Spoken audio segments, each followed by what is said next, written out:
Welcome, Third Rock listeners, to the Branding Laboratory. I'm your host, Deevo, Chief Experience Officer for the brand Storyteller and the Fusion Creative Brands. And each week, I have the privilege of speaking with extraordinary leaders and entrepreneurs who are reshaping the way industries work. These conversations go way beyond the surface to explore the core philosophies, the lessons, and the challenges that define the brands that we admire today. And one of the greatest rewards of this podcast is the opportunity to share the insights of some of the brightest minds in business, people who are passionate about pushing boundaries and redefining what's possible. And as I always say, the stories we tell are the brands we build. And this show is a testament to the power of that concept. Let's dive in.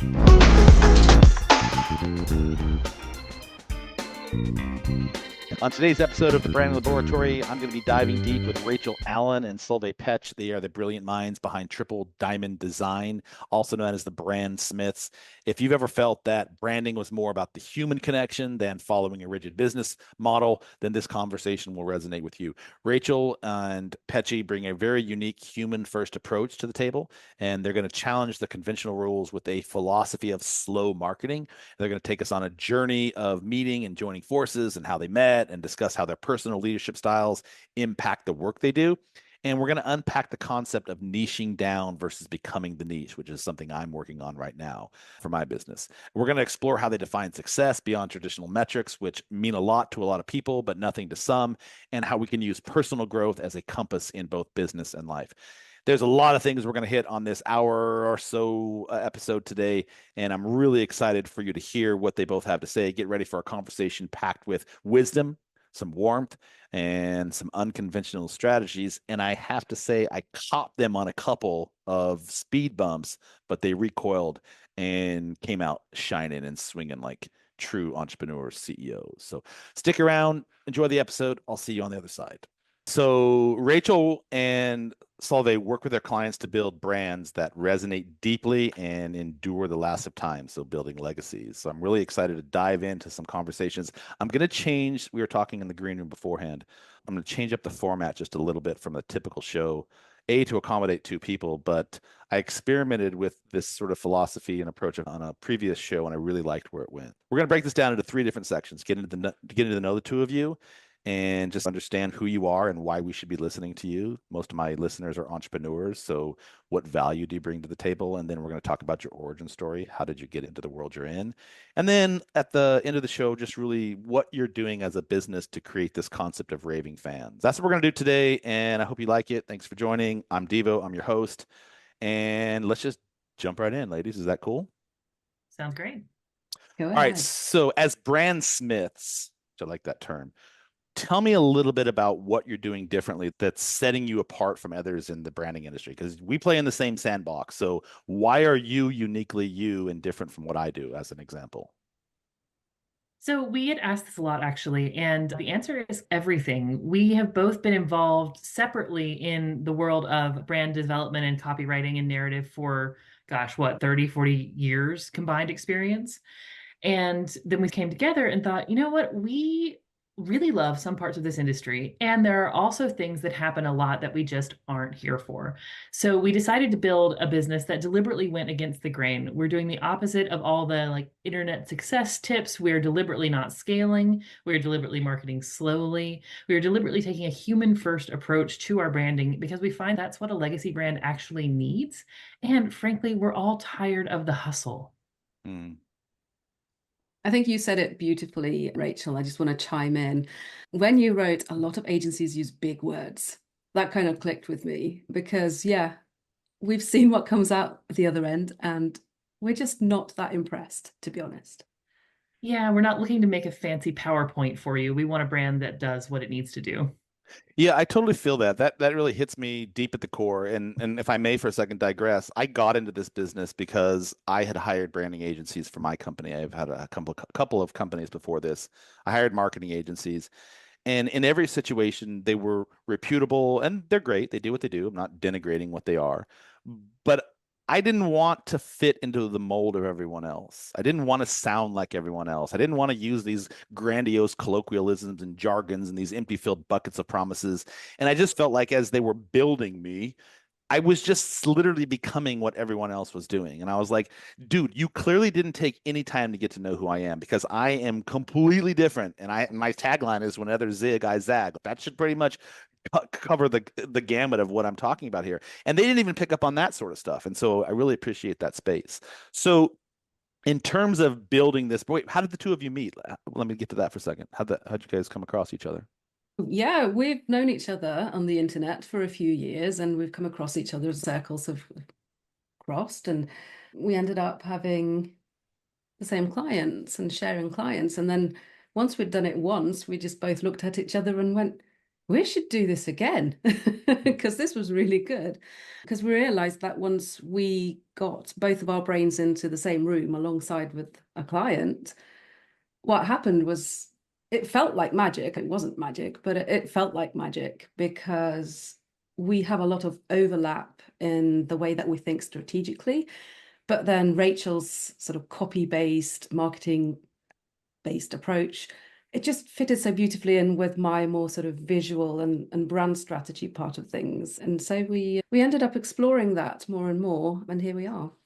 Sylvie, are you originally Norwegian or are you originally from the UK? Because your English sounds very British. Busted. No, my dad is from the UK. Yeah. I was born and raised in Norway, and I lived in the UK for around a decade in Yeah. the late 90s, early 2000s, and then I've moved back to Norway since, and Got that's where it. I'm located now. My copywriter is from the UK as well. So a lot of the things you say, I've heard, and versus, I know we all have different accents and stuff, but you sound very similar to him. One of the things I love to know about my guests on this show, and it centers around the idea of leadership. And you're working in a creative, client-centric field. So you've got people who are entrepreneurs and CEOs who are also leaders, right? And so sometimes our ideas and our concepts can buttress up against each other's philosophical approach to things. And so I'm curious if the two of you could share and condense what is your leadership style as a CEO, as an entrepreneur, and how you approach things. I think the core thing that underlies all of it is this human first concept. We've both been CEOs of our own companies for quite some time, and we've both worked on the back end of some very large and very small companies. And that's what it keeps coming back to. It's this concept of, okay, we're not building a business just to make the internet into our ATM. We're not building a business to make a monument. We're humans and we have lives and we have our commitments, and we're building this to make our lives better. And so I know it sounds like a subtle shift. We end up doing a lot of the same things, but it's just from a completely different perspective. And I think that when you're doing something that is so different from the way others do it, people naturally follow because they're like, what? I didn't even know we could do it like that. So there's also a lot of possibility creation, I believe, when we're like, you know what? We're going to build a brand and it's going to take 3 months. We're not going to do it in a week. We're not going to give you a brand boot camp that happens in a weekend. And I think that really intrigues people and shows them that there is a different way to do things. I love that you've reverse engineered that. And in fact, coming out later today is a podcast I did on a concept I've been really ruminating on for the last 6 months or so on. I hate the idea of niching down. I've Oh, yeah. always hated it. Oh, It's yes. the Yeah. cliche buzzword of the fucking century for every Mhm. entrepreneur on the planet. And I'm like, I don't want to niche down because if I niche down, it's going to put me in a box. And then I'm going to feel like I'm parenting by my father all my life. I'm not a niche driven individual. I'm industry agnostic. I Yeah. can work with a bunch of different type of people. And if you tell me that I can only niche down, that feels very limiting to me. And that Yeah. may be perfect for you if you're in a service-based industry and where you have a product or you're an e-com and all those things. I totally get it. There is a time and a space to niche down. But this concept I'm really working on right now and developing is this idea of becoming the niche. Yeah. Because what that does is it makes you like a fly magnet. You're able to tell your story, why you do what you do, how you do it, why did you build this business, why did you get started? And in the process of doing that, you start attracting the same type of people that may resonate on an emotional, heartfelt level with that story. And in today's entrepreneurial world, and you can disagree or agree, there are so many people that are doing the exact same effing thing that I'm doing. Yeah. I'm like, bro, how do I tell this audience that this is what I do and why I do it? And this is what makes me unique. And so I started thinking about this and I'm like, The only way that I can tell my story that's uniquely me is by being uniquely me. And so I'm not going to niche down. I'm going to become the niche. And my niche centers very specifically around helping you tell your story so that you can connect with other people. So that being said, I'm assuming you both agree with that. If you don't, disagree, and I'd like to hear the reasons why. No, I absolutely agree. One of my favorite essays that I've ever written was called "You Don't Have a Niche, You Have a Cop Out." Ah, Because we yes. see so many people be like, oh, I'm going to niche down. And then it's choose which of your 12 niches that every single other person on the internet is choosing from. No, the more you are yourself, the more clearly you are yourself. And I think Solveig, you'll agree with me. That's where your brand, that's what your brand Yes. really is. You speak so well to this, talking about how do you say it? You already have a brand? Yes, that's why I often say to my clients, like it or not, you already have a brand, but it's, do you like the brand that you have, or do you want to try and steer it in a different direction? And I nodded along when you were speaking about try to put me in a box and I'll feel like stifled, because I've been subtle, defiant person like all my life. Tell me what to do, and that is exactly what I won't want to do. I will resist. Even if I tell myself something, I set deadlines for myself and say, oh, you have to do this. So the concept of niching to me and working just within one specific industry or one type of business, just no. It would take all of the joy out of what I do. I So don't want that. thank you for and agree. Feel free to disagree at any point with anything I say. By the way, this is not a conversation where we're all just trying to get on the same. We're not all trying to niche down into the same agreement here. So I came into this concept because I'm one of 12 children, right? And so I was thinking about. I went to a retreat last week and really hammered in this point. So I'm really well thought out. You ladies are getting me at like the forefront of where I'm going with this. But I went to this retreat last week and there was this therapist that was talking, and she does a lot of emotional bandwidth work and solving your traumas as a child and all these things. And I started thinking, Jesus Christ, I could be here all day in this workshop because I've got plenty of trauma, one of 12 kids. But I started really, she asked a couple of questions and she wanted us to make some notes about some things, and it was centered around our upbringing and our parenting and all these sorts of things. And as I was like ruminating on this and making notes, and then I went back to the beach later that night and I'm like making more notes and making recordings on my phone. I'm like, dude, my dad tried to parent me just like he parented every other 11 kids. And we're all distinctly different. And I was like, how can you expect not to have turbulence or trauma or chaos or rebellion if you're never meeting the children where they are? Because we're all uniquely us, right? No matter what you say, each child, if you have children, you'll know this, they each come to this planet with this unique set of values and beliefs and things that they're going to become, right? So you can't parent them all the same way. And so I started thinking about that, like that parallel between that and business. It was mind blowing to me. Why would we ever want to help everyone else become exactly the same way? So I'm assuming you agree with that because I can see you nodding your heads, right? So when you bring this approach to your clients, this sort of unique approach to solving problems, you mentioned earlier, I think, Rachel, you said it, sometimes clients look at you like, wait, what'd you just say? How do you convince them that this is the appropriate way to go? I think the starting point is they are just delighted to hear that they don't have to do it like everybody else. I've seen so many clients come in and say, okay, I guess I'll get my social media strategy going. And I'm like, why? And they say, because you have to. That's how you do the internet. And I'm like, says who? We made this job up. We can do it however we want to. You don't have to do anything you don't want to do. And then I feel like, Petch, you come in so well with this explanation of how you actually approach a brand. And a brand is not just your colors and your little PDF that has your fonts in it. And that really leads them into understanding just so much of the freedom that this can bring. Mm. Petchy, were you going to say something to that?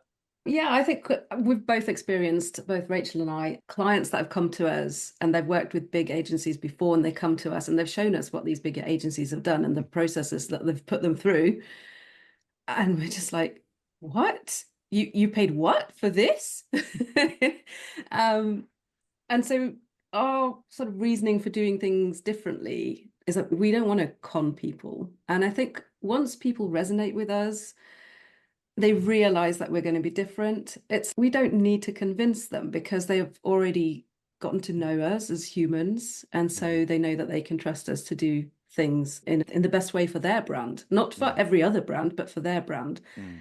And a lot of the times we get on that first call and it's a huge mess. Like we get everything out onto the table and it looks like a big pile of mess that you look at it and you wonder, what's ever going to come from this? And then usually towards the end of that first session, when the client's, what are we doing here? Why did we hire these people? Yeah.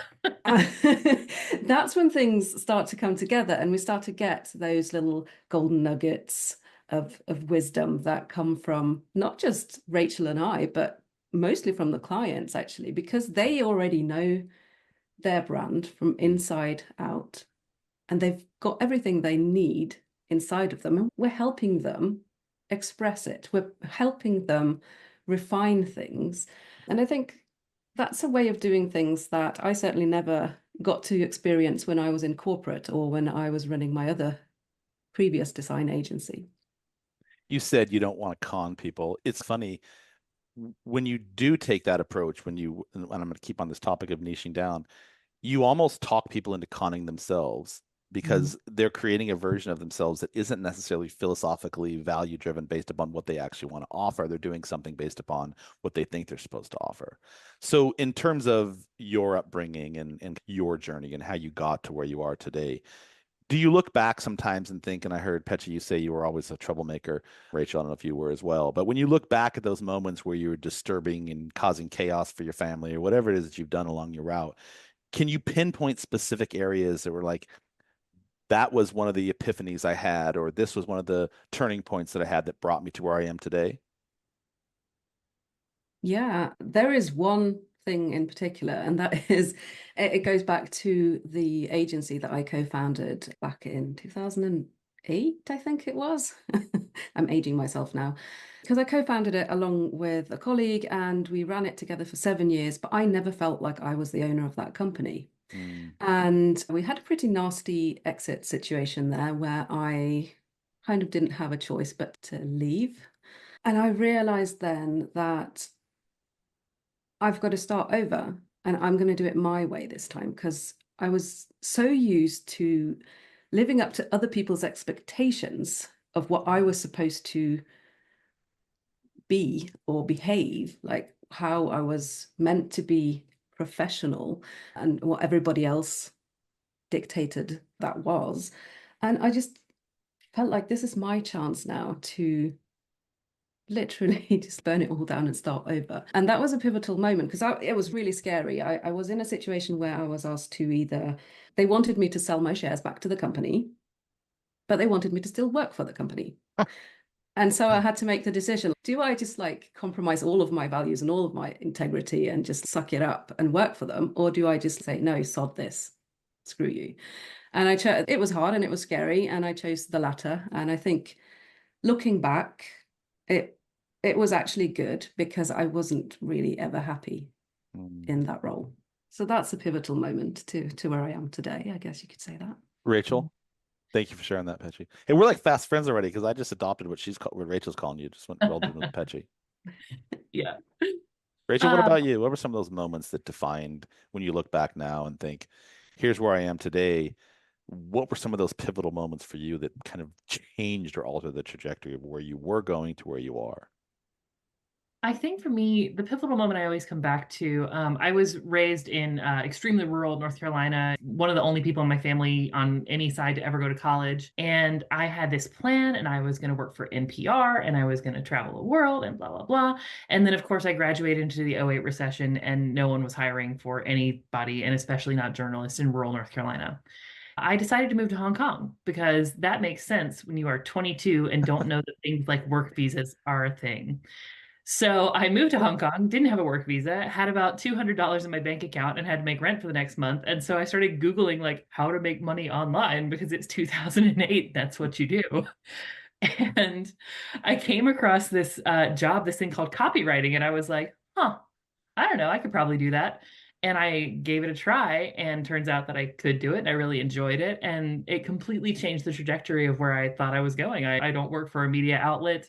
I haven't gone into any building with fluorescent lighting to work in decades. And I think how it ties into what we do now is I didn't realize it at the time, but I've always had this very unlimited sense of possibility. It never occurred to me that I couldn't make this work. It wouldn't even the thought never crossed my mind. It's of course I've decided I'm going to do it, so I'm going to do it. Mm. And I think we bring a lot of that in our business here too, because when someone comes to us, we have a process, but we also have a completely open field of possibility because I don't know what your brand is going to look like. Only you know that, and only you can tell me, and there's no limits on what that can be. You sound like And I you're think also, sorry, go ahead. sorry, I was just going to chime in with a little note to what Rachel said. We ask a lot of questions when we work with our clients. And the one question that we ask the most is why? Mm-hmm. Yeah. We're like 4-year-olds. But Why do you think you need to do that? Who told you that you have to look like that? Do you actually like that font, or did you just pay somebody a lot of money to tell you that you liked it? I love what you said, both of you. It sounds like you're starting to tap into sort of this idea of quantum molecularization of things, like these energy fields of vortexes of being able to just create your own destiny. But it is true. I'm not trying to get woo-woo here. What's to say you can't do that? I have 2 daughters, and I'm always like, she'll be like, Dad, I can't, I'm not going to pass this test, or Dad, I'm not going to be able to play in that game. Or I'm like, is there a way that you can shift that back around to say, what if you can do that? Why can't you? What is this mindset you've developed around this like fake imaginary con job you're giving yourself around it? And it's the same thing with business. Again, I was at this conference last week and I was surrounded by these amazing entrepreneurs, like 6, 7, 8 figure earners. And we spent a week together. And one of the things that I was blown away with, and I'm surprised that I had this observation, was that everybody there is markedly successful. But there were a lot of people that still held this identity belief around this concept of like, why me? I'm an imposter. Like, why would anyone listen to this value that I bring to the world? And I'm just like, why not you? You've developed something that you think is sensible, practical. You have a philosophy around it. You've tested it. You've vetted it out. Like, why not you? And then why not you? But how can you take that version of that and distinctly offer something else up that nobody else does? So you guys have both clearly cultivated this very intentional brand, this manifestation of this quantum realm you're building. What is on your, and this is where I'm going with what you were saying earlier, Petchy, what is on your anti-corporate list? Because we've both worked in the corporate world, right? And I spent 15 years working for it, learned a lot of valuable lessons. But I have this idea of being boxed in and the lack of freedom and the lack of creativity and the lack of innovation. When you think about all the things that you're able to do now as entrepreneurs, running your own business, not being boxed in, do you have a short list of what this anti-corporate list is for you, that an entrepreneur, that a solopreneur, that somebody who's operating in their own realm can do that you can't do in the corporate side of things? Ooh, one of my top ones, my top pet peeves is the notion that you have to be at your desk between the hours of 8 to 4 or 9 to 5 in order to actually create stuff. Who said that? Who gets to decide that? Yeah, I've never worked for corporate. The last job I had that was for somebody else. I was unpacking boxes in the warehouse at Old Navy at 5 a.m. So I don't have anything like that. I have worked on the back end of some very large organizations though, as I do fractional CMO work. And I think that the main thing I see is an over reliance on process as opposed to thinking about strategy. So, like perhaps a substitution of process for strategy. This is just how we do it, and that will lead to XYZ result. Okay, great, but what about when it doesn't? Then what Mm-hmm. do we do? And then usually if we should just do the process harder. And I'm like, it didn't work the first time. Why are we going to do this again? Why don't you try something else? Why don't we do whatever? Mm. I love that piece. If I may, like to add some deference to it, because I do appreciate a good systemization of things. The system. I Yeah. do I do appreciate a good process and a structure to things, but that usually centers around the smaller subtleties and nuances of running my business, the repetitive tasks. But when it comes to creativity, there is no set piece of process that you should always follow because every situation is always presenting a different dynamic. And so being able to see that purview holistically and say, there are interjections that I can make here and here, but not here, and be nimble and adaptive is really how I view the world. And I see you both nodding your head, so I think you're going to agree with that. There was one last question I wanted to know about this idea of benchmarking your businesses, because one of the things I just talked about in this last podcast centered around this whole notion of business owners, especially when you work with larger companies, because they're subscribing to the typical notions of success. There's always like this idea of ROI and KPI and OKGs and all these little data points that tell them that you're doing well, that you're being successful. And I look at that and I'm like, okay, there's a time and a place for that. I totally see that. Like, we should set tangible, realistic goals that we want to achieve, whether it's financial benchmarks, whether it's whatever it is that you establish. But is there a benchmark in your business that is maybe deeply more philosophical, in a sense that it doesn't necessarily match up to a KPI or all these ROI numbers, but it does still signal some modicum of success for you? I know for me, and I think for you too, we've talked about this a lot. It's how happy do I feel doing this? Do I like what I'm doing? And another element is, after I'm dead, am I going to feel proud that something I built is still going? Like, I think those are the qualitative metrics we come back to again and again, and especially when we're screening clients. Is this somebody that I want to spend 3 months of my life with? I don't know. Let's see. Before you answer that, Petchy, Rachel, but is there a place for metrics when it comes to you working for other people's companies? Because that's what you are in essence. You're still working for them, collaborating with them, and they do expect some sort of a result from your services. So when you're working with clients and you sit down with them, I'm assuming they're going to say, okay, so if you're asking me to do this and this, what can I potentially expect from that? What does a type of response from two of you entail when it centers around that? I know for me, the one that the one we always trot out that I'm really proud of, one of our first brands that we worked on together became a preferred partner for Andreas and Horowitz within 3 months of launching. So Mm, we're like, we did that. That was pretty cool. mm, And we also asked them, I turned the question back to them, like, okay, what metrics matter to you? And more importantly, why? If we're just playing the make the number go up game, sure. I can tell you about how, like, email sequences I write have an average of 60% opens and 15% click-throughs. I can tell you all these little numbers because I do love the metrics, but they are only meaningful when we have a sense of why they actually matter. Because maybe actually I don't want that many people on my email list, or mm. maybe we only want to work with, for instance, in our case, very few clients at a time. So I think it's just important to understand the why and then get crazy granular into the what. I love that. Petchy, you have something you'd like to add to that? Yeah, first of all, I completely agree with everything that Rachel just mentioned. The biggest sort of factor for me in determining whether I have achieved success with my business is, do I like it? Do I enjoy what I do? Do I still, it's the absence of dread on a Sunday night, that sort of anticipating Monday and having that sort of, oh, that awful pit in your stomach. If that returns, then I know I'm going to have to make a few changes, because that's not how I want to do things. And the numbers game, making the numbers go up game, I like that term, Rachel.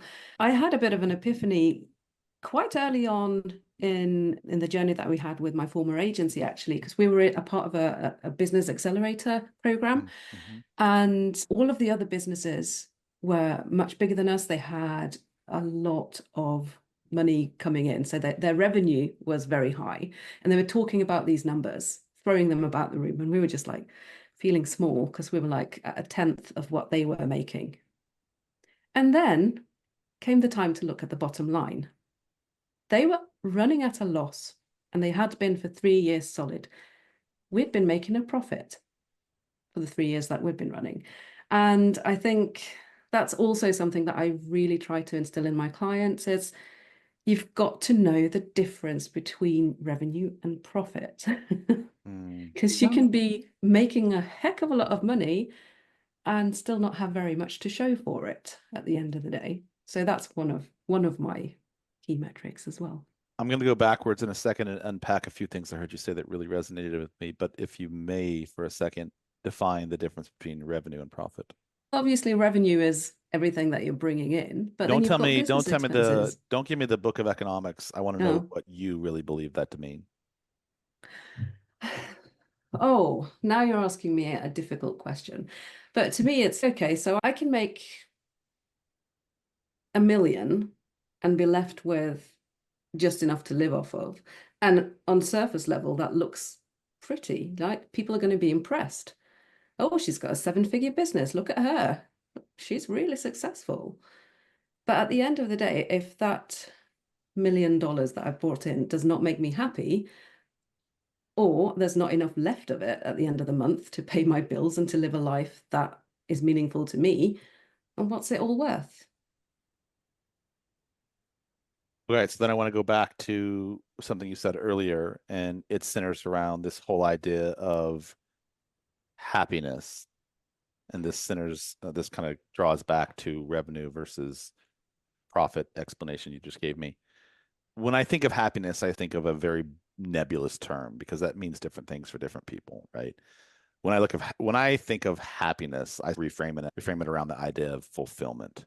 So purpose and meaning, growth and self-improvement, relationships and connection, becoming a better version of yourself in every capacity, et cetera, et cetera. When you're talking with companies and they hear these, and I'm feeling from you this energy that you agree with this statement around this idea of fulfillment versus happiness. But a lot of times people don't think this way, right? I have found in my journey that I am distinctly unique in the way I think about things. And sometimes it's way the fuck out there and people are like, bro, where are you coming from? So I'm assuming, and because we deal with similar type of clients, sometimes when I try to go into this more philosophical woo approach to things, this more spiritual way of operating things, if you will, people are just not ready for it a lot of times. Do you try to convince them of this, or do you say these are not my types of clients? I don't think we've Oh, ever one of anything, frankly. I to be honest, there's not a woo bone in my entire body. I'm like the least woo person that you will ever meet. So if a client comes to me and they start talking about manifesting and how that's how they're going to build their brand, I'm like, no, you need to find someone else to work with because I'm not your person. Uh, Yeah, I'm not implying that yeah. I'm your abundance coach, but I'm implying that the approach that I take is more of a holistic, less systematic, but a holistic, systematic approach to things, understanding the ripple effect of everything. And it's not about necessarily making money in a line item revenue model, but it is about, as you just referenced from your success story, the amazing relationships that you built that ended up resulting in compound interest, if you will, in more business or more opportunities or more collaborations. And so that's what I mean when I say a little bit woo-woo, because sometimes people are like, we just Mm. have to stick to the structure of things. This is how we build a business. I have an MBA from Duke and UCLA, and this is what they taught me to do. And I'm like, okay, but how's that working out for you, bro? Like, why are you talking to me right now then? I've had that exact conversation. My very favorite one was when they were like, I've got an MBA. I'm not sure if you can keep up. And I'm like, oh, do tell, really? Let me hear about this. Yeah, tell me more, please.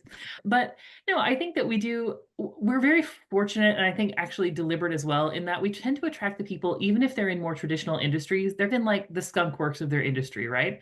They're the people who maybe on the outside they look like they fit in, but they're like closet weirdos. Mm, Or they're like, man, I wish that I could work this way, or I have these ideas and I wish my organization could get in line with this. Or they've left entirely. A lot of the people that we work with, they've been extremely successful in one industry, for instance, law. And then they're like, I want to start my own firm. And then they come and work with us. And we're their opportunity to work in all the ways that they weren't allowed to by the conventions of their industry. mm. Can we play pretend for a second? Sure. Yeah. You just aligned me as your new client. What's the very first question you ask me? Why are you working with us? Why us? What You were referred to me by my friend in Norway. attracted you? Sure. And there was still, I'm sure you get loads of referrals. We're certainly happy to have you, but I'm really curious as to what drew you to working with us.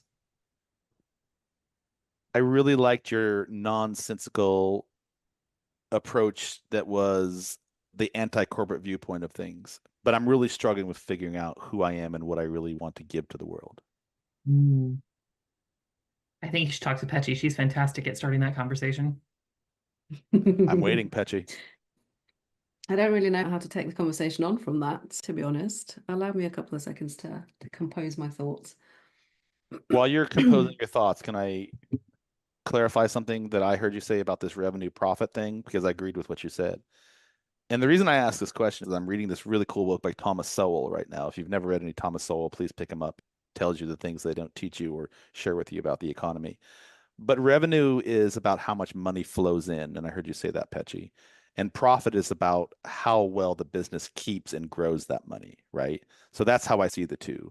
And implementing both of them gives a balanced view of both growth, which is the revenue, and ultimately what the financial health of the company is, which is ultimately your profit. And I really love that because I don't really feel like in my schooling or my education or my tutoring or mentoring, nobody ever breaks those two models down for me. So I love that you said that earlier because that's basically what I heard you say. So now back to me being interviewed by you. Tell me, what's the first question you're going to ask me to help me solve my purpose-driven value proposition? The first question is, what is the change that you want to see in the world? What isn't right for you right now? Why are you looking to, sorry, these are three questions. Why are you initiating this process now? What's driven you to do that? Because I'm tired of the story that we've been told, because the deeper I dive into the rabbit hole, I find that everything we've been told is a lie. And I want to change that narrative for people so that they can realize that they too can change the narrative for themselves and for other people. So I'm a pay it forward model. How we were taught to run our business and live our lives is not how it's supposed to be done. And I want to change that for people, but I don't know the best way to do that yet. We don't know the best way to do that yet either, but we're going to figure it out together, is what I would say to my client then. Because, and I think this is also very central to the work that we do, is that it's not just us doing work for the client. It's not just us receiving a brief and then going away and doing it. It's us working with the client. It's co-creation, because we can't create that strong strategic platform without the insights that we get from the client in these discovery calls and strategy calls. Yeah, we can't tell you what your values are. We can help you figure them out if you don't have a strong sense of them. We can't tell you that. We can't tell you what your core motivation is, but we can create a space where somehow it comes out and then we synthesize it together. And I know you said this before, Petchy, it does feel like magic. There's always that moment where we're like, I don't know. And then, oh God, I think it's that.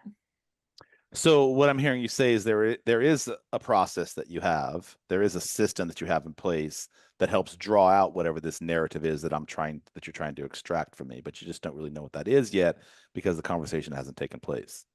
Fair enough. Correct. Yeah. I feel like that's a little bit of a cop out, but I'm gonna let you go in the name of timing here. So in the terms of coming from this unique industry background that you both have, there been some early lessons as you launched the business together that have changed the trajectory of where you're going with this ultimately?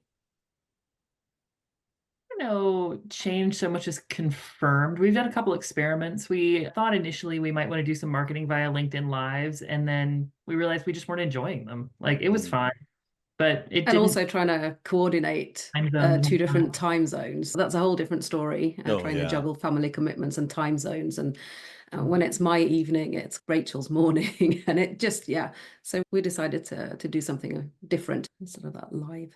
I Yeah. belonged to a mastermind many years ago, and it was hosted from a dude out of the Netherlands, and I'd have to wake up at 3 o'clock in the morning to join the mastermind every other week. And I was like, I don't know if really this, I'm a pretty early riser, but I don't know if this is really sustainable for me. And everyone was from different countries, and I was just like, I don't really know if this is the most powerful, impactful approach I could be doing.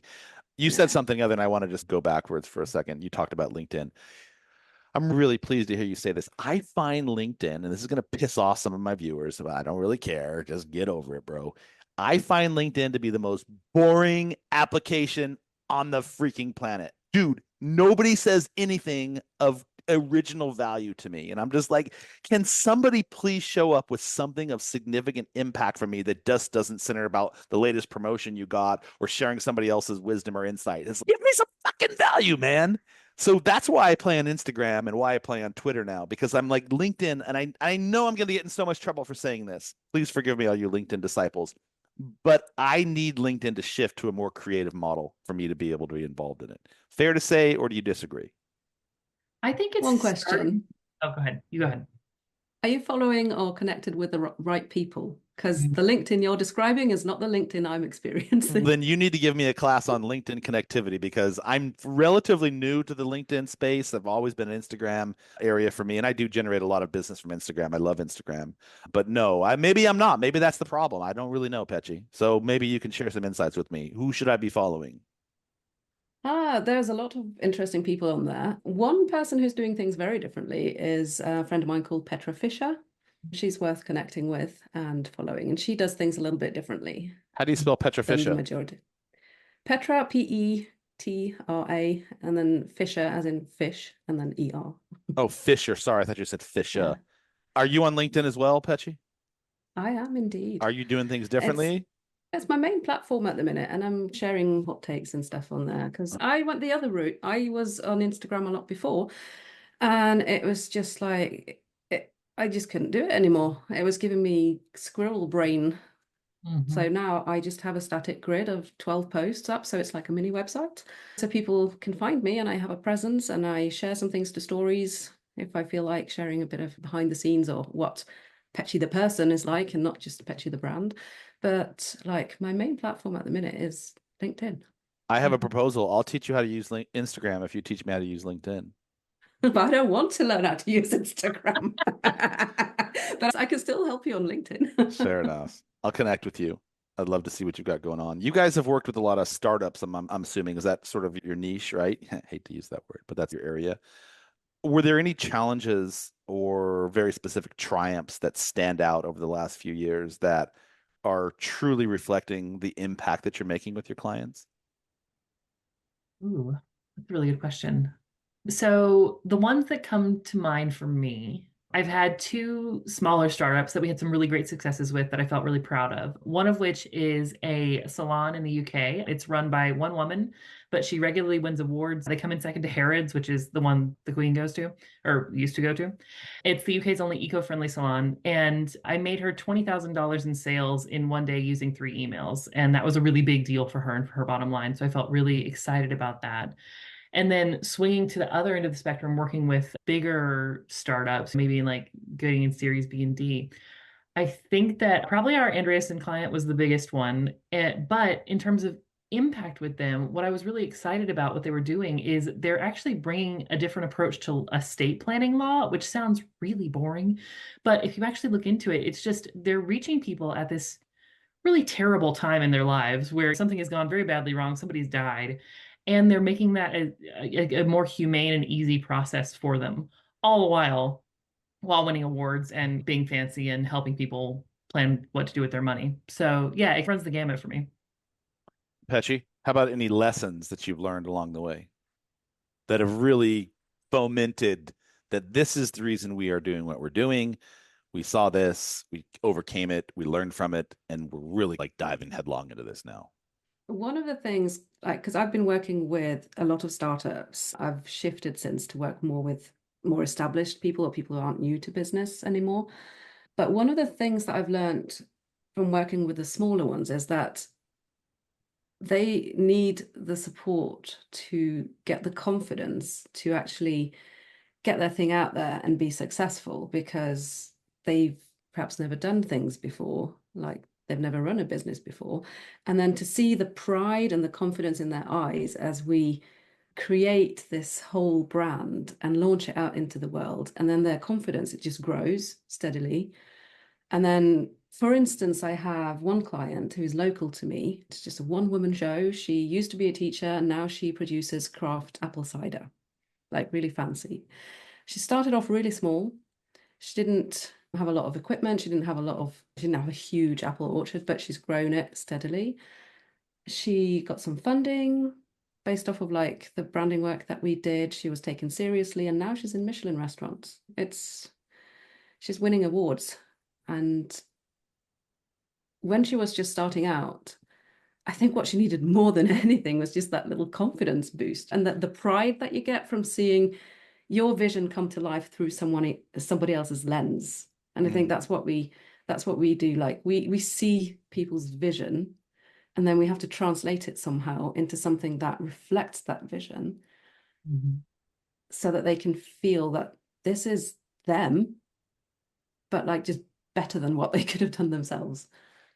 Yeah. And I think just to add on to that, we're often the first two people other than themselves who actually believes it can work. Like we believe it into existence with them. In terms of building a business and building a brand, and you're working with CEOs and leaders and people who have either built the context of what they're trying to build based upon their own experiences, like the three of us have, or they had an inspiration around something, or they came up with an invention, etc. How much do you think personal philosophies, personal beliefs, personal values play into the ultimate development of the company or the brand itself? What are the parallels? Do you feel like that personal and professional sort of go hand in hand? Is an easier way to ask that question. My answer, maybe kicking it back, is it possible to run a business without a person in it? No. So of course they go hand in hand. The decisions you make, the capability you have, the capacity you have to deal with stress, your creativity, it all ties hand in hand with your personal development. And I think entrepreneurship is one of the most intense personal development experiences you can put yourself through, because you will be challenged in ways you would have never, ever been challenged in anything else. Here's where I'm going with this question, because I recently went through some hypnosis with somebody because I wanted to experience what that felt like on a deeper, more meaningful personal level.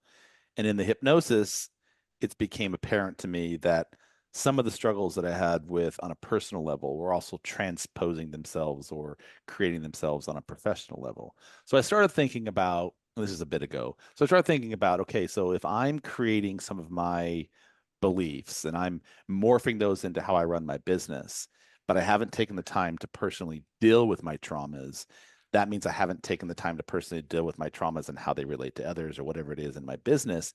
It probably makes more sense to take the step backwards, deal with my personal beliefs so that I can show up in a more optimistic, positive way. Do you agree with that or disagree with that? I don't know that it has to Hmm. be. I think you can also use the business as a process for that. And obviously, if we're talking about trauma that's deep seated, keeping you from functioning the way you need to in the world, I think, yeah, totally take a pause, deal with that first. You don't want to jump into something that has a lot of chaos and a lot of uncertainty if that's already your internal landscape.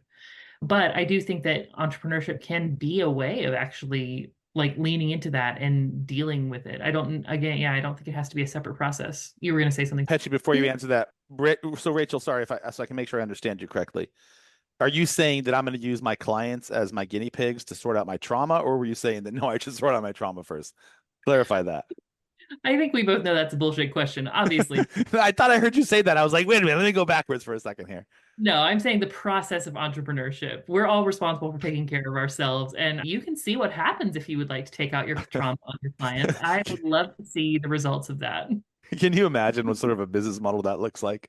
Oh my God. I'm taking out my rage today.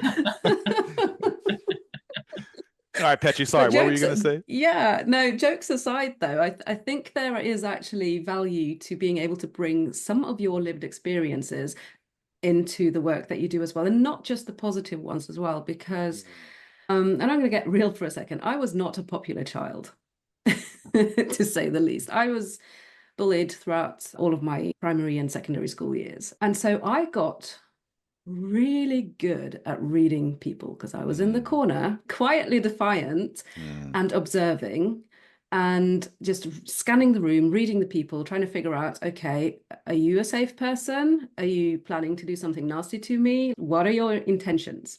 And I never really used to think of that as a strength until I started working with clients and realizing that hey, that's a skill that I acquired from something that was really bad. mm. That's actually really transferable into the work that I do today because like my clients tell me that I have this almost uncanny ability to see what they don't even see themselves or Mm. to read between the lines, to understand things that they haven't even been able to articulate themselves. And then to take that and translate it into their brand.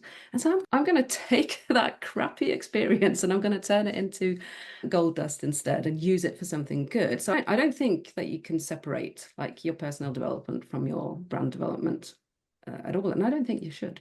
Like Y- Rachel said, there's within limits. Yeah, I fully agree with you. I actually like to take that a step further. I think that it's imperative that you do some sort of deep personal work, whether it's with a coach, whether it's with a therapist, whether it's with me or with the two of you, that really centers around getting to know who you are and how you want to, how you currently show up in the world and how you want to show up in the world. Because if you can clearly be able to articulate that, have an understanding and an awareness around that, it's going to help you shape what this narrative henceforth looks like. Yeah, I think we can definitely agree with that. I would love to come to Norway, by the way, Petchy and Rachel, you're invited as well, and we'll share what's a popular Norwegian Yeah, beer I had recently. I have the perfect spot for A us. Ringnes. What the guys how do you say Rignes? Rignes Ri beer. How do you say that? Ringnes. Ringnes. We're gonna share a Ringnes Yeah. together. I have a couple more Yeah, well, I questions. don't drink beer. Okay, fine. I'll do it. You don't have to.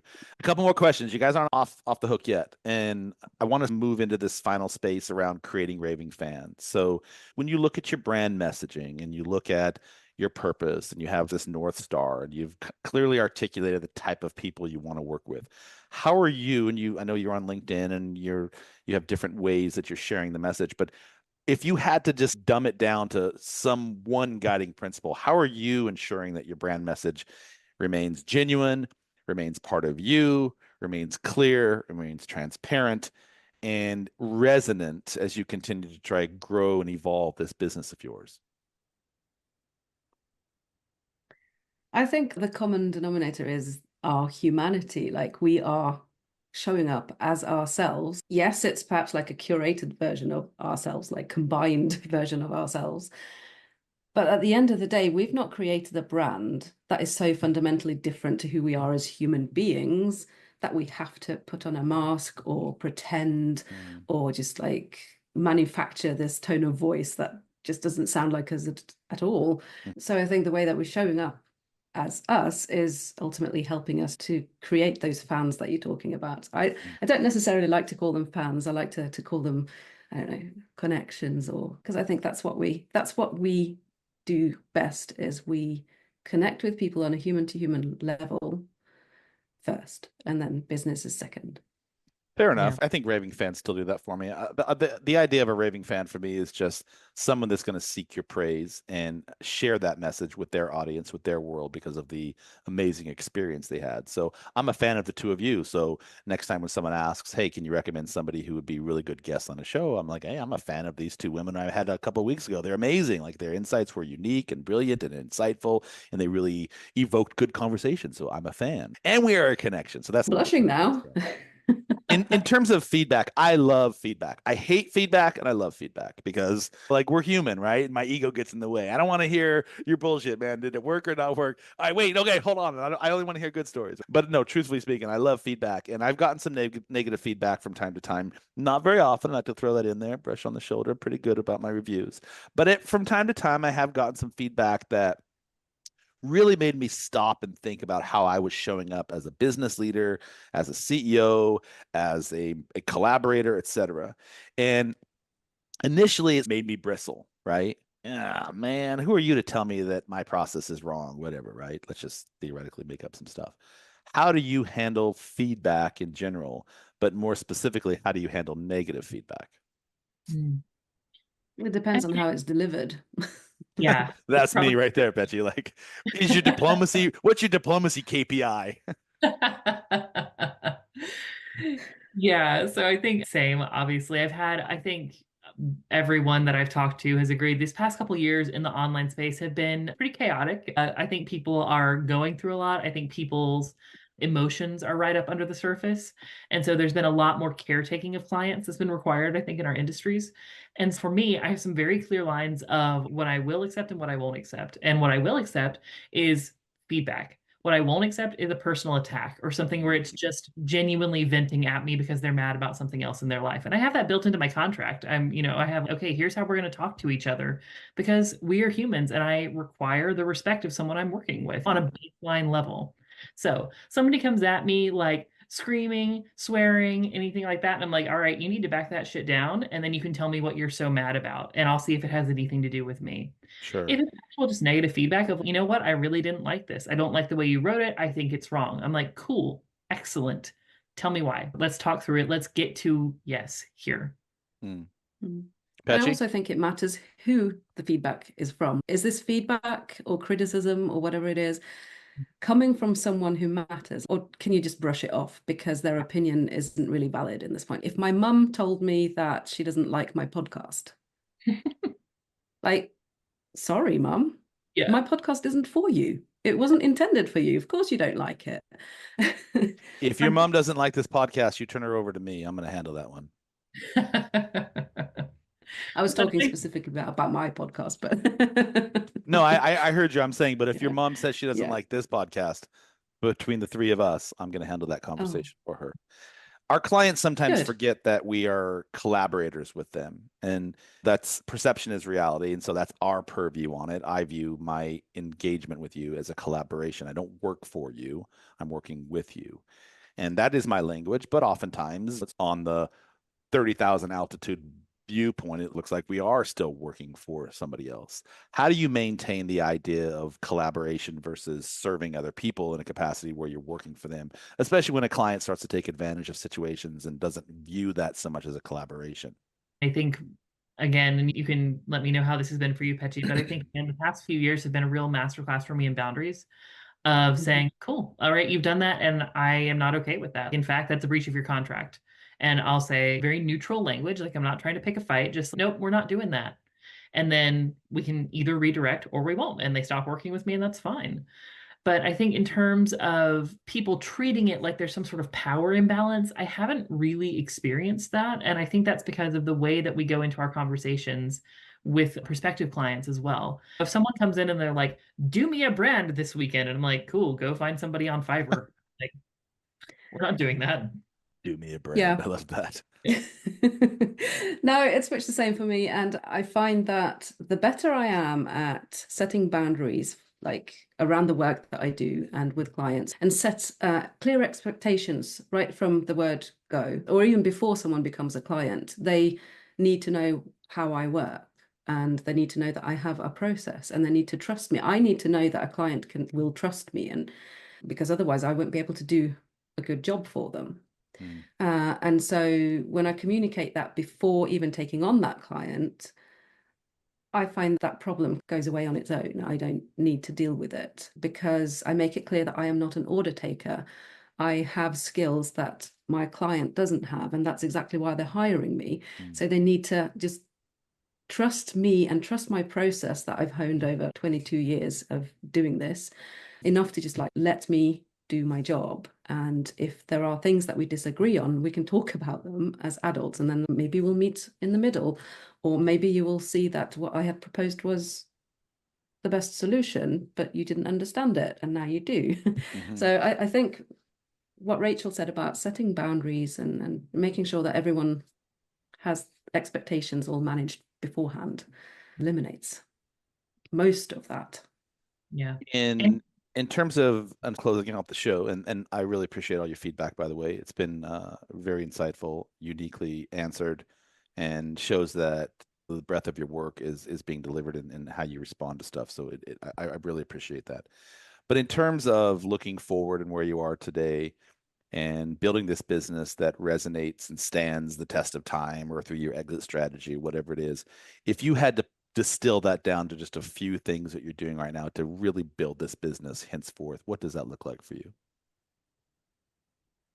I think the most important thing that we're doing is that we are taking our time. We're deliberately not doing like a fast business thing. We're just taking a step back and taking our time to figure out what we actually do want to create with this. We're not rushing things. And I think that's the most important aspect of it. And I think the other side of that, like the other pillar here, is that we use the metric of fun a lot. We think, what could we do here that would be fun? For instance, we were thinking about ways that we could get to know new clients, and all the internet standards are do a webinar, have an email list, and we're like, what would I actually go on Zoom for? And I was like, I would go on Zoom for a cocktail party. So we're doing triple diamond invite only cocktail parties, and we've made our own signature cocktail for the brand, and just trying to bring some delight into the process. So it's not like, oh God, let me sign up for another pre-recorded webinar.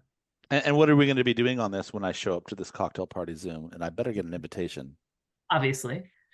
Yeah, as beforehand, you need to get the recipe for the signature cocktail, and you need to make the cocktail so that you've got it with you. Right? I'm already ready for that. Clear on that? I'm an ex-bartender. I got drinks that Nice. nobody's ever heard of before. I'm ready for this. Go ahead. But what are we going to do on this Zoom? So we'll have each one as a light roundtable, almost like a salon. We'll come with a topic that we'll have as the center for the room, and then discuss that. We'll take questions if people want to pick our brains. It's a great opportunity to do that as well. And it's honestly just about connecting and providing value to each other in this space. I need to invite the both of you to my new mastermind series that I started. It's called the Impact Series, and it stands for something that I came up with that was cute and credulous, but I can't even remember what it stands for. So I'm just going to keep it at Impact now. But it's a monthly mastermind, roughly 60 minutes to 90 minutes, where we get the opportunity just to connect with other people, have conversations in breakout rooms, get to know each other. How can I help you? How can we help each other? That sort of stuff. Spread the word, spread the gospel, all those things. So I'm going to make sure, hold you to it to get you an invitation for that. Yeah, that'd be great. Yeah, I'd love that. In terms of, and this is more of a personal question for each of you, if I was driving down the freeway and I had the opportunity to put up my own marquee, my own billboard on the busiest, most trafficked route in the city, Rachel, what would your billboard say? I make words make money. Damn, that was right out, fast, quick. Petchy? I have a tagline too. Can I cheat? It's remarkable branding for the quietly rebellious. I love the rebellious. You would like this. My brother actually started a company, and I'm frozen here for a second. Let me bring myself back. My brother actually started a company, and it's called Rebel Interactive, and they do websites and stuff because has a similar viewpoint as you as Rebel. In terms of your brand and your business, what does your brand's billboard say? That kind of was my brand's billboard. You have to do a personal one. Mm. Oh, I have to do a personal one. Yeah, now that you just did Oh. the business, I want to know your personal. I'm sorry, I thought that was I thought that was your business, your personal one that you said. Oh, sorry, my bad. Oh, my personal one. Let's have a think. Don't tell me what to do. I love that. What's the best way for people to connect with you? Oh, we're very easy to find all over the internet. You can find us at tripplediamond.vip. You can also email us at hello@tripplediamond.vip, and one of us will actually answer with our for realsies hands, like in the ancient times. We're on LinkedIn. Is anywhere else? Oh, we have a podcast that's about to come out, so we'll be doing the Triple Diamond podcast. Oh, we're on Substack too. Yeah, we do monthly essays on Substack. So if you look up Triple Diamond, basically anywhere, we will appear. What does the triple diamond represent? Petchy, that was your genius, shall you? I don't know if you're familiar with the double diamond method of design. I am. Yeah. So basically, we added a third diamond to that because that represents the client, Rachel, and myself. Hmm. I love that. Yeah. And the website is again triple diamond. What was it again? Tripplediamond.vip. Tripplediamond.vip. This was a fantastic episode. I hope you both enjoyed it. And if you're looking for some rebellious CEOs to come on your new show, congratulations, by the way. I would volunteer myself. I show up on probably 100 shows a year, and I really love being a guest as well. So I can just sit back and drink my cocktail while you guys ask me questions. If you're looking for anybody, please reach out. Thank you for coming on the Branding Laboratory. I really appreciate your insights. So thank you. Yeah, thank you so much Thanks for for having having us. Alrighty then. Today's episode on the Branding Laboratory was a very enlightening episode, and we took a deep dive with a new kind of structured format with Rachel Allen and Solveig Petch, aka Petchy. And they are the co-founders of Triple Brand Design. And I really enjoyed the conversation with these two brand smiths because they are reshaping the narrative, kind of like me. That's why we got along, with a refreshing approach that emphasizes the human first model, slow marketing that intentionally veers away from the typical corporate feel, and not even just the typical corporate feel, but the typical branding and marketing feel that really emphasizes fast growth, high revenue, high yield, all these sorts of things. And some people just can't keep up with that because it starts to compromise your business. And so we talk a lot about that, and I really enjoyed their take on that. And really getting to know who they are and their unique backgrounds and how they cross paths and ultimately leading to this powerful collaboration. That was a really great conversation, and I enjoyed both of them for showing up and delivering what they delivered. So if you're ready to dive into a new way of thinking about branding and personal growth and business, you want to follow this show and tune in to the Branding Laboratory. Follow, subscribe. If you enjoy it, please share it with somebody else. If you have some feedback, I love questions, ask them below. And stay with us on this journey as we continue bringing you game-changing insights from incredible minds like Rachel and Petchy and CEOs from around the world in the process of trying to redefine what it means to make an impact together. Thank you for listening to today's episode. I'm Deevo. I will see you next week.